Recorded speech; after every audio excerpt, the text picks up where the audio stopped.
موسیٰ علیہ السلام نے پوچھا یا اللہ جب تو ناراض ہوتا ہے ہمیں کیسے پتہ چلے کہ تو آج کل اپنے بندوں سے ناراض ہے؟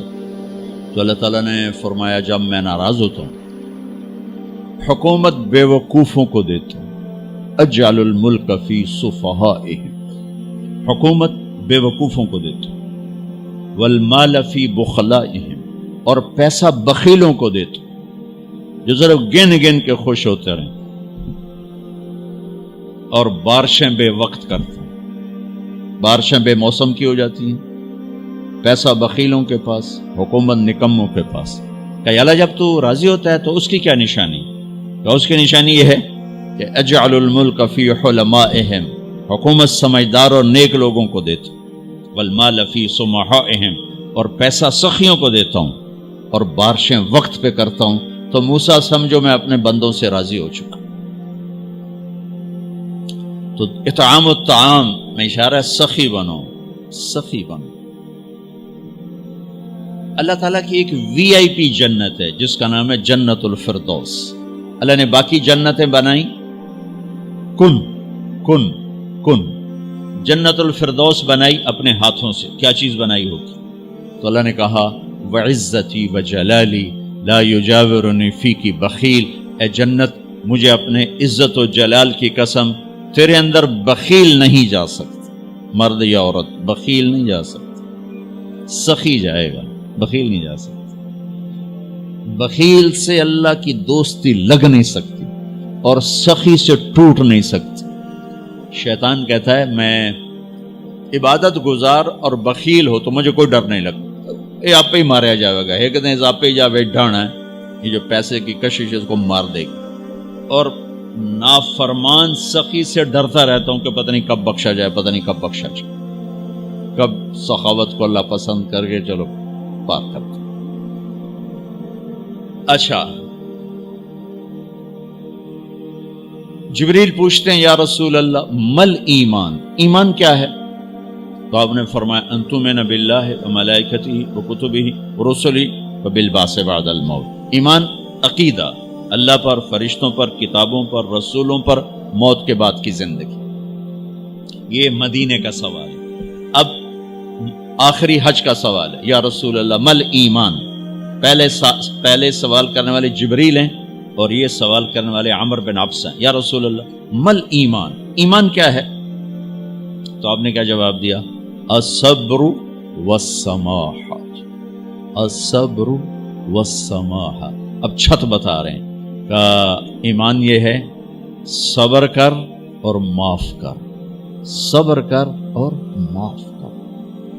میرے بھائی بہنوں، میرے رب کی قسم، جیسے یہ ہے نا وجعلنا من الماء كل شيء حي افلا يؤمنون، اللہ نے ہر جاندار کا لازمی جز پانی بنایا۔ پانی نکال دو تو آدمی مر جاتا، ڈی ہائیڈریشن سے موت واقع ہو جاتی۔ ہر جاندار کا لازمی جز پانی، دین کی تمام صفات کا لازمی جز صبر، صبر نکال دو تو سارا دین کچرا بن جاتا، صبر نکال دو۔ تو میرے نبی نے فرمایا ایمان کیا ہے؟ صبر کرو، معاف کرو۔ معاف وہی کرے گا جو صبر کرے گا، جسے صبر نہیں آتا اسے معاف کرنا بھی نہیں آتا۔ تو ایمان قیامت کے دن اعلان ہوگا صبر والے کھڑے ہو جاؤ، تھوڑی سی جماعت کھڑی ہوگی، بلکہ چلو جنت میں جاؤ۔ ان کو اللہ بغیر حساب کے جنت میں ڈال دے گا۔ اور جب آپ صبر کرتے ہیں تو ایک طاقت بنتا ہے، لوگوں کی منفی چیزوں کو آپ اپنے اندر سہتے ہیں، برداشت کرتے ہیں۔ صبر اس کو پروسیس کرتا ہے، پھر وہ طاقت بنا کے آپ کے اندر سے باہر پھینکتا ہے، جو پہاڑوں میں سوراخ کر دیتی ہے اگر ہم صبر کرنا سیکھ اور معاف کرنا سیکھ۔ 21 برس قتل کرنے والوں کے منصوبے بنانے والے اہل مکہ، آپ نے ایک بول پہ فرمایا جاؤ معاف کر۔ کمال، 21 برس قتل کے پیچھے پھرتے رہے۔ جنگ خندق کے فوراً بعد مکہ میں قحط آ گیا، تو ہمارے نبی نے 300 دینار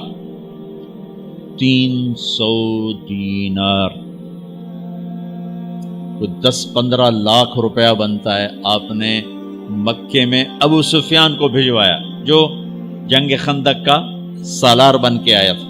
آپ نے کہا مکے والوں میں کہتا ہے ان کو کھانے کھلاؤ میری طرف سے. تو ابو سفیان کہنے لگے واہ محمد تیرے قربان جاؤں، ہم تجھے قتل کرنے کے پیچھے پھر رہے ہیں، تو ہمیں کھانے کھلاتا پھرتا ہے. یہ میرے نبی کے اخلاق ہے، میرا نبی کو معاف کرنا ہے. آپ سوئے ہوئے ہیں، آپ کی تلوار اٹھا کر ایک بدو نے آپ کے پسلی میں ماری، آپ اٹھ کے بیٹھ گئے، تو کہنے کا کون بچائے گا، یعنی میں تیار ہو جا. تو آپ نے کہا اللہ. آپ نے کہا اللہ، تو اس کا ہاتھ کانپا اور تلوار گر گئی. تب آپ نے اٹھا لی، آپ نے ایسے سیدھی کی، اب تو بچا، تو بتا تجھے کون بچائے. تو کہنے لگا میں تو ہی بچاونا ہے، اور کہیں بچاونا. تو آپ نے کہا کلمہ پڑھتے ہو؟ کہنے لگا نہیں پڑھتا. اب تو آپ اس کی گردن اڑوا دے، یہ خود ہی اڑا دیتے جو کہہ رہا میں کلمہ نہیں پڑھتا ہوں. قتل کے ارادے سے آنا ہی اس کے قتل کے لیے کافی تھا. آپ نے فرمایا کلمہ پڑھتے ہو؟ کہنے لگا نہیں. آپ نے کہا جاؤ معاف ہو جاؤ، جاؤ معاف ہو جاؤ. صحابہ کے سامنے جاؤ معاف ہو جاؤ. بھائیو، انسان اور خطا لازمی ہے، اگر معاف کرنا نہ سیکھا تو ہم خود ہی دکھی ہو کے رہ جائیں گے. لوگوں کے زخم بھلا دو، اللہ پہ ڈال دو، اللہ صلہ دے گا، زندگی پرسکون ہو جائے گی. دیکھو ہم اپنے یہ کرتے پر داغ نہیں لگنے دیتے، اپنے بس سے داغ. کھانا کھانے بیٹھو نیپکن، یہ دیکھو ابھی نیپکن پڑے ہوئے اے رکھو، اگو رکھو توڑے چولے تو کوئی سالن نہ ڈھے پاوے، ٹھیک یہ تو پھر بھی دھل جائے گا. لیکن یہاں داغ لگا، کبھی نفرت کا، کبھی غصے کا، کبھی انتقام کا، کبھی حسد کا، کبھی بغض کا، کبھی کینے کا. انسان سب سے زیادہ اپنی ذات سے محبت کرتا ہے. یہ معمولی سے کپڑے کو داغ سے بچاتے ہو، جو سب سے قیمتی چیز ہے دل، جو بادشاہ ہے، اسے بھی تو صاف ستھرا رکھو. جیسے ہم لاکھ زور لگا لیں، ہم کپڑے کو میل سے نہیں بچا سکتے. لاکھ زور لگا لو، لوگوں کے منفی رویے آپ کو توڑے بغیر نہیں چھوڑیں گے. لہذا کیا کرو؟ نبی والا معاف کرو، معاف کرو، دل کو صاف کرو، دل کو صاف کرو، دل کو صاف کرو، صبر کرو، معاف کرو. میرے نبی نے فرمایا،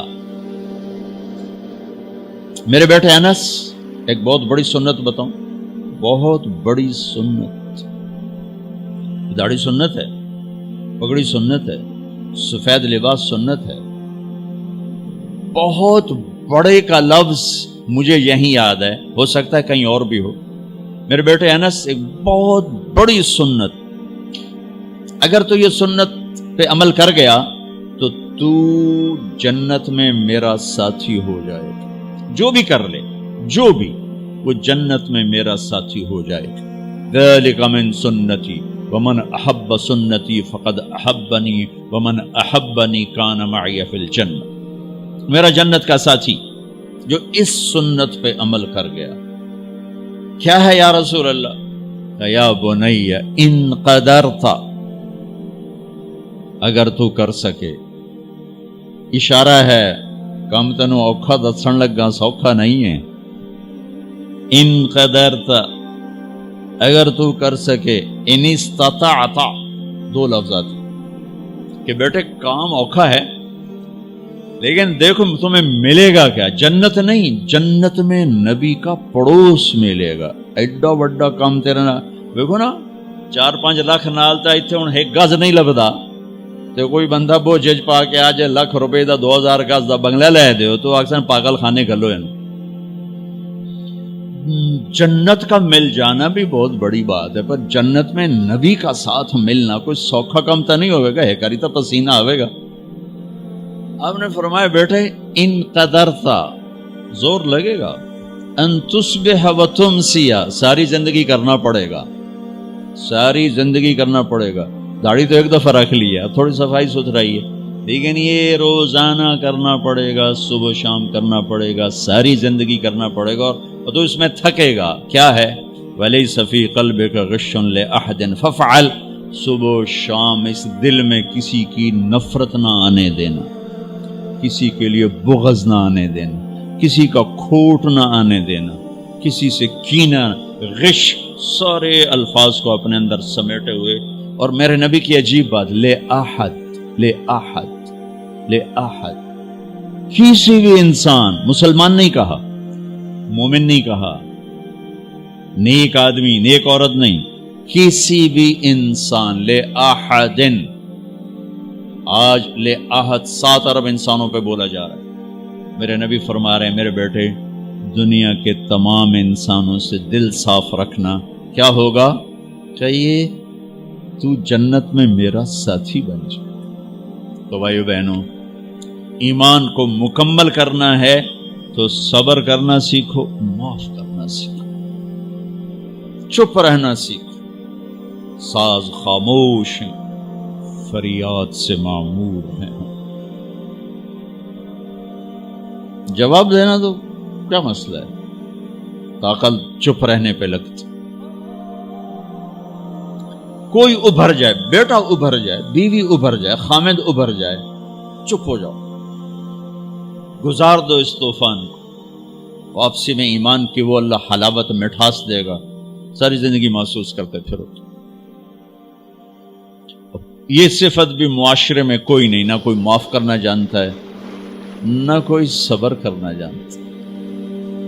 تو یہ میں وہ چیزیں بتا رہا ہوں جو معاشرے میں کوئی نہیں ہے. میں اور آپ کر لیں گے تو ہماری قیمت بڑی لگ جائے گی. تو اسلام کی ابتدا بھی بتا دی، انتہا بھی بتا دی. ایمان کی ابتدا بھی بتا دی، انتہا بھی بتا دی. یہ شروع ہوتا ہے عبادات سے، عقائد سے، اور مکمل ہوتا ہے اخلاق پر، درگزر پر، اخلاق کی تمام صفات پر.